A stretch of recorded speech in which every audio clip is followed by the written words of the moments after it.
أهلا بيكو. النهاردة هنغوص في قصة مشوقة قوي عن واحد من أكبر تجار المخدرات في التاريخ الحديث، تسي تشيلوب. البداية كانت زي الأفلام كده، مطار يانجون في ميانمار سنة 2016. في راجل تايواني، هاي جينغزا، شكله متوتر زيادة عن اللزوم وهو ماشي. الأمن طبعا لقطه. بالظبط. ولما وقفوه وفتشوه لقوا معاه كيتامين. كمية مش كبيرة على فكرة، يعني حوالي 80 جرام. بس الكارثة الحقيقية ما كانتش في الكيتامين، الكارثة كانت في التليفونات بتاعته. إيه ده؟ لقوا إيه؟ معلومات، يعني كمية معلومات مش طبيعية، رسائل، صور، تفاصيل عمليات ضخمة جدا. ومن الصور دي كانت صورة مين؟ تسي تشيلوب نفسه. المحققين الدوليين كانوا أصلا بيدوروا عليه بقالهم فترة، وكانوا عارفين إن ده الراجل اللي بيدير إمبراطورية مخدرات، يعني بيقولوا أكبر من بابلو إسكوبار وإل شابو مجتمعين. المعلومات دي فتحت الباب على كل حاجة. يا خبر! يعني غلطة صغيرة زي دي وقعت واحد بالتقل ده كله. في 1988 راح كندا، عاش هناك حياة عادية جدا في الظاهر، شغل عادي وكده. لكن في السر كان انضم لواحدة من أخطر العصابات الآسيوية، اسمها البيج سيركل بويز أو البي سي بي. ومن هنا بقى بدأت تظهر طريقة تفكيره المختلفة عن العصابات التقليدية. مختلفة إزاي؟ يعني إيه اللي عمله مختلف؟ هو شاف إن شغل العصابات القديم ده بتاع سرقة البنوك والمجوهرات والعنف المباشر مش عملي في كندا، مخاطرة عليه قوي. فبدأ يقنعهم يغيروا الأسلوب، يركزوا على الجرائم المنظمة أكتر، احتيال، والأهم بقى تهريب الهيروين. يعني تفكير بيزنس من بدري قوي. ولما لقى إن في عصابات أقوى منه مسيطرة زي المافيا الإيطالية، عيلة ريزوتو دي، بدل ما يحاربهم. عمل معهم تحالفات ذكاء بقى، اتفق معاهم يسمحوا له يستخدم المواني بتاعتهم مقابل خدمات من رجالته. وده طبعا فتح له سكك كتير، وسهل تهريب البضاعة بتاعته لأمريكا الشمالية. بس أكيد النجاح ده لفت النظر ليه. أكيد الشرطة بدأت تلاحظ النشاط بتاعه، بس ما كانوش عارفين هو مين بالظبط. لكنه غلط غلطة، سافر لهونج كونج، وهناك اتقبض عليه سنة 98 وسلموه لأمريكا. وهناك اعترف بكل حاجة عشان ياخد حكم مخفف. كام سنة يعني؟ 8 سنين بس. أي حد كان يفتكر إن خلاص كده قصته انتهت، لكن الحقيقة إن فترة السجن دي ما كانتش النهاية خالص. دي كانت بداية مرحلة جديدة تماما. إزاي ده؟ يعني السجن فاده؟ مش معقول. بالظبط كده. وهو في السجن عمل شبكة علاقات قوية جدا. أهم واحد اتعرف عليه كان مهرب تاني اسمه لي تشونغ تشيك، وقعدوا يخططوا مع بعض. خرجوا سنة 2006 وهم معاهم خطة لإمبراطورية أكبر وأكثر تطوراً. ولما خرجوا لقوا السوق نفسه اتغير. اتغير إزاي؟ الطلب عليه كان بينفجر في آسيا والمحيط الهادي. دي كانت فرصة عمره. وهنا قرر ينقل شغله كله لمنطقة المثلث الذهبي اللي هي بين ميانمار ولاوس وتايلاند. تمام. المنطقة دي معروفة إنها يعني شبه خارجة عن القانون، مكان مثالي عشان يعمل معامل ضخمة وينتج كميات مهولة من الميث بتكلفة تكاد تكون صفر، وبعيد عن أي رقابة.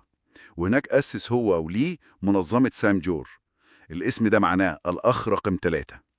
بس النقطة اللي بصراحة مدهشة قوي، إنه قدر يوحد عصابات كانت بتحارب بعض أصلاً. البي سي بي بتاعته القديمة، واتحاد البامبو اليابانية، وعصابات تانية من مكاو وهونج كونج، كلهم تحت قيادته. ده إنجاز إداري إجرامي يعني. يوحد أعداء؟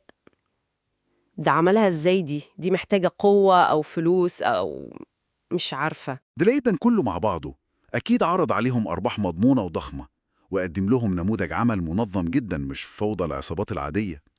ومركزش بس على التوحيد، لأ، ده عمل حاجة أغرب، فريق رقابة جودة للمخدرات. إيه؟ رقابة جودة للمخدرات؟ أيوة، عشان يضمن إن الماث بتاعه هو أحسن نوع في السوق. وده بنى ثقة كبيرة جدا مع العملاء بتوعه. والأكتر جنانا بقى الضمان اللي كان بيقدمه. ها، قريت عنه.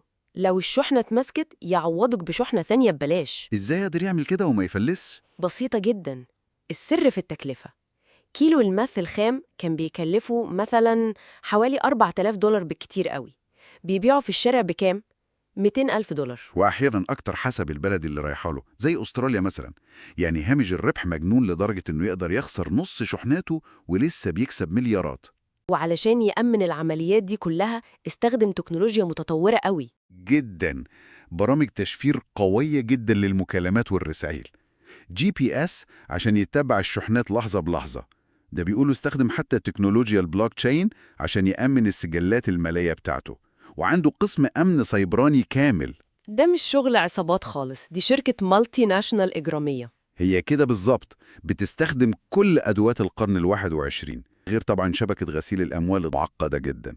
عقارات، كازينوهات، عملات رقمية، شركات وهمية في كل حتة في الدنيا. سيطرته وصلت لفين؟ المصادر بتقول إنه بحلول 2015 كان تقريباً مسيطر على 70% من سوق المخدرات في منطقة آسيا والمحيط الهادي، بقيمة ممكن توصل 90 مليار دولار في السنة. عشان كده الشرطة الفيدرالية الأسترالية هي اللي كانت بتقود عملية المطاردة الدولية الكبيرة دي، عملية كينانجار، واللي بدأت أصلاً بسبب المعلومات اللي لقوها على تليفون الراجل التايواني ده هي جينغزا في 2016. وفي الآخر بعد مطاردة طويلة وتفكيك أجزاء كبيرة من شبكته، اتقبض عليه في مطار سخيبول في أمستردام. في يناير 2021 كان بيحاول يهرب على كندا بجواز سفر تاني، وسلموه لأستراليا عشان يتحاكم هناك. نهاية متوقعة لإمبراطورية بالحجم ده. بس هل القبض عليه حل المشكلة؟ هو عمل هزة كبيرة طبعا للمنظمة بتاعته، سام جور اتفكك بشكل كبير، لكن ده عمل مشكلة تانية. الفراغ الضخم اللي سابه في السوق ده، 70% دي، بقت ساحة حرب بين العصابات التانية، كل واحد عايز ياخد حتة أكبر من التورتة. فالعنف زاد جدا، يعني حل مشكلة زعيم واحد خلق فوضى أكبر بين الباقيين. للأسف أحيانا ده اللي بيحصل. قصة تي سي لوب دي فعلاً بتخلي الواحد يفكر. تطور الجريمة المنظمة بقى مخيف، ما بقاش مجرد عنف وخلاص، بقى فيه تخطيط استراتيجي وتكنولوجيا وإدارة شركات. بالظبط. وده بيطرح سؤال مهم بقى نفكر فيه. هل فعلا القبض على الراس الكبيرة بيكون كفاية عشان ندمر شبكة بالتعقيد ده كله؟ وهل أساليب المكافحة بتاعتنا التقليدية قادرة تواجه النوع ده من التنظيم الإجرامي اللي بيستخدم نفس التكنولوجيا بتاعتنا وممكن يكون أشطر كمان؟ نقطة فعلاً تستاهل نتأمل فيها.